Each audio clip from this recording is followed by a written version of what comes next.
नमस्कार. निवेदक विठ्ठल पवार या माझ्या यूट्यूब चॅनलमध्ये आपल्या सर्वांचं सहर्ष स्वागत.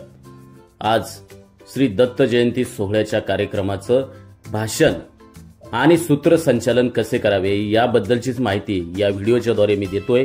निवेदक विठ्ठल पवार या यूट्यूब चॅनलवर जर आपण नवीन असाल तर माझ्या यूट्यूब चॅनलला आपण सबस्क्राईब करा. व्हिडिओ आवडल्यास लाईक, शेअर आणि कमेंट्स करायला विसरू नका, ही आपल्या सर्वांना नम्र विनंती. चला तर पाहूया श्री दत्त जयंती सोहळ्याचं भाषण आणि सूत्रसंचालन. प्रथम या ठिकाणी सर्वांना नमस्कार. आज आपण सर्वजण श्री दत्त जयंतीच्या पवित्र दिवशी आज एकत्र आलो आहोत. दत्त म्हणजे साकार होणे, प्रगट होणे, अवतीर्ण होणे.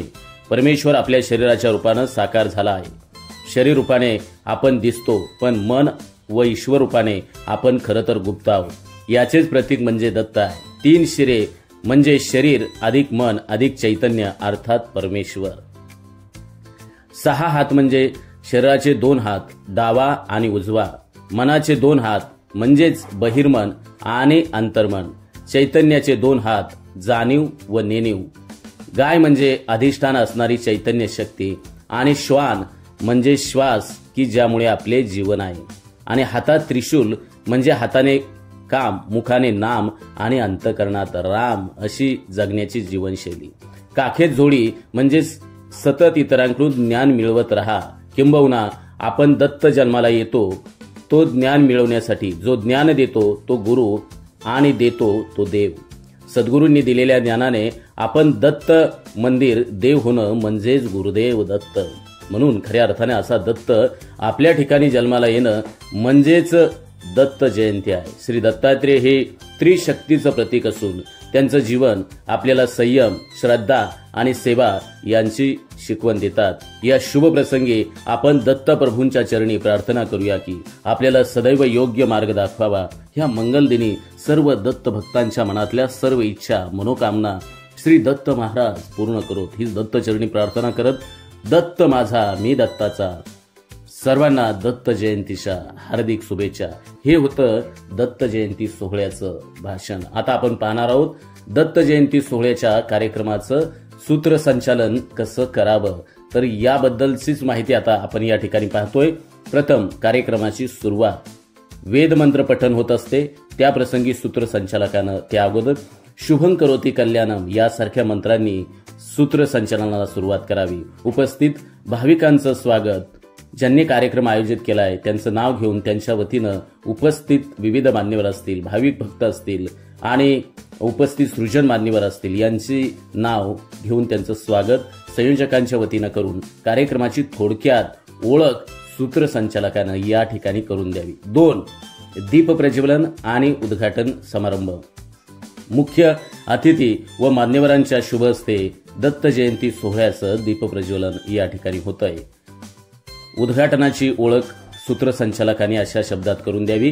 प्रकाशाचा हा विलोभनीय सोहळा म्हणजे दत्त जयंतीच्या या मंगल पावन प्रसंगी आपणा सर्वांच्या उपस्थितीमध्ये आज या ठिकाणी दत्त जयंती सोहळा मोठ्या उत्साहात या ठिकाणी संपन्न होतोय. 3 श्री दत्त जन्मकथा या प्रसंगी आयोजित केलेलं कीर्तन असेल, प्रवचन असेल, व्याख्यान असेल तर या प्रसंगी सूत्रसंचालकानं काय बोलावं. दत्त दत्त दत्त दत्ताची गाय, गाईचे दूध, दुधाची साय, साईचं दही, दह्याचं ताक, ताकात लोणी, लोण्यात तुपाची धार. दत्त दत्त दत्ताची गाय. या प्रसंगी विद्वान कीर्तनकार किंवा कथाकार किंवा प्रवचनकार यांचं या ठिकाणी दत्त जयंती सोहळ्याच्या प्रसंगी कीर्तन, सुश्राव्य प्रवचन या ठिकाणी होतंय. या प्रसंगी श्री दत्तात्रेयांच्या जन्माचं महत्व यावर आधारित कथा या ठिकाणी संपन्न होते. भाविकांच्या मनाला प्रेरणादायी ठरणारे विचार या प्रसंगी सूत्रसंचालकानं अतिशय थोडक्यात सांगावं. 4 भक्तिगीत व भजन. सद्गुरु सारखा आस्था पाठी राखा, इतरांचा लेखा कोण करी, गुरुविन कोण दाखविल वाट, आयुष्याचा पथ हा दुर्गम डोंगर घाट.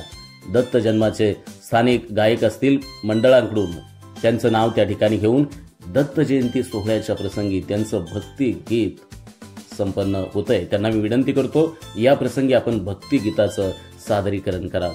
आणि या प्रसंगी जय दत्तात्रेय, जय दिगंबर यासारखी पारंपरिक गाणी त्यावेळेस होतील. 5 अभिषेक व पूजा विधी. पुजारी व मान्यवरांच्या उपस्थितीमध्ये दत्तात्रेयांच्या मूर्तीचा अभिषेक आणि पूजा या ठिकाणी होते. ओम नमो दत्तात्रेया नमः असं मंत्र पठण या प्रसंगी सूत्रसंचालकाने त्याच्या निवेदनात हे उल्लेखित करावं. 6 प्रवचन आणि उपदेश. प्रमुख वक्त्यांचं मनोगत या प्रसंगी होईल. अध्यात्म, संयम आणि दत्तात्रेयांच्या उपासनाचं थोडक्यात महत्व या ठिकाणी सूत्रसंचालकानं सांगावं. 7 विशेष सत्कार सोहळा आणि या प्रसंगी सूत्रसंचालकानं काय बोलावं. सामाजिक बांधिलकीनं आपल्या क्षेत्रात उल्लेखनीय व गुणवान पद्धतीनं काम करणाऱ्या या व्यक्तिमत्वाचा गौरव दत्त जयंतीच्या या पावन पर्वाप्रसंगी होत आहे.